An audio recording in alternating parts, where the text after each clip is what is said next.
Hello, good morning. Hare Rama, Rama Rama, Hare Hare. Hare Krishna, Krishna Krishna, Hare Hare. அனைவருக்கும் விசுவாவசு வருடத்தின் தனுர் மாத நல்வாழ்த்துக்கள். மார்கழி மாதத்திற்கு நிறைய பெருமைகள் உண்டு.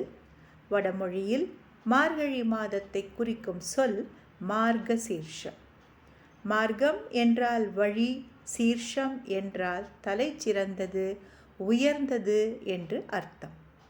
இறைவனை அனுபவிப்பதற்கான உயர்ந்த மாதமாக மார்கழி மாதம் இருக்கிறது.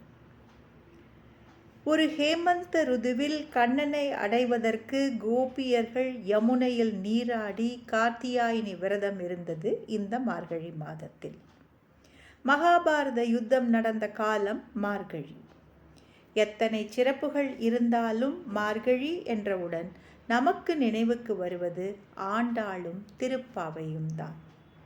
ஆண்டாள் திருவடிகளே சரணம். அல்லி நாள் தாமரை மேல் ஆரணங்கின் இன் துணைவி மல்லி நாடாண்ட மடமையில் மெல்லியலாள் ஆயர்குல வேந்தன் ஆகத்தாள் தென்புதுவை வேய பயந்த விளக்கு. தாமரையை தனக்கு இருப்பிடமாக கொண்டவள் தாமரையாள் மகாலட்சுமி. அந்த மகாலட்சுமிக்கு துணையாக இருப்பவள் பூமாதேவி. ஸ்ரீவில்லிபுத்தூரை ஆண்டவள் என்றால் ஒருத்தர் சொல்படி ஊரே கேட்கிறது.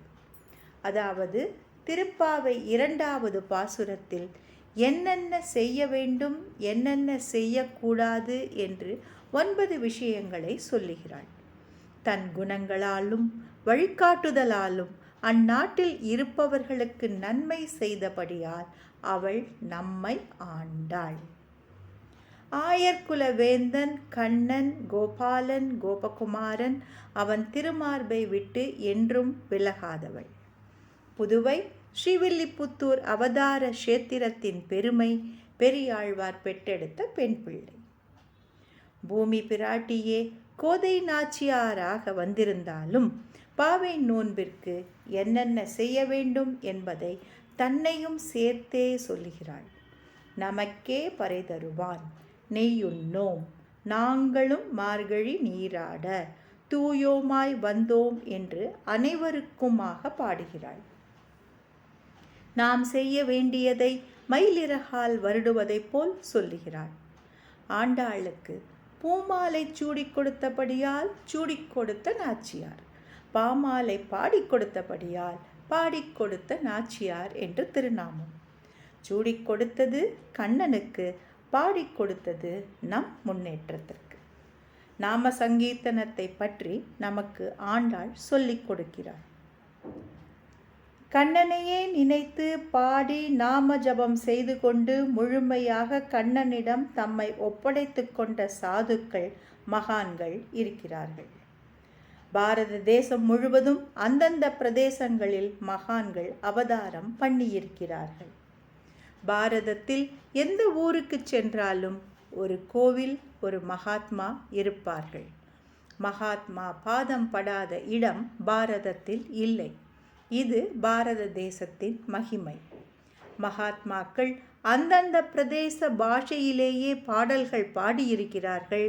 இதனால் அந்தந்த இடத்தில் இருக்கும் பாமரர்களும் புரிந்து கொள்ள வசதியாக இருக்கிறது. இப்பேற்பட்ட சாதுக்கள், மகான்களிடம் கிருஷ்ணன் தன் எளிமையையும் தோழமையையும் எப்படி வெளிப்படுத்தினான் என்பதைத்தான் பார்க்கப் போகிறோம். இதில் முதன்மையாக வருபவன் பாண்டுரங்க விட்டலன். அதே ராமர், அதே கிருஷ்ணன், அவரே பாண்டுரங்கன் என்றாலும் விட்டலனுக்கு ஒரு சிறப்பு.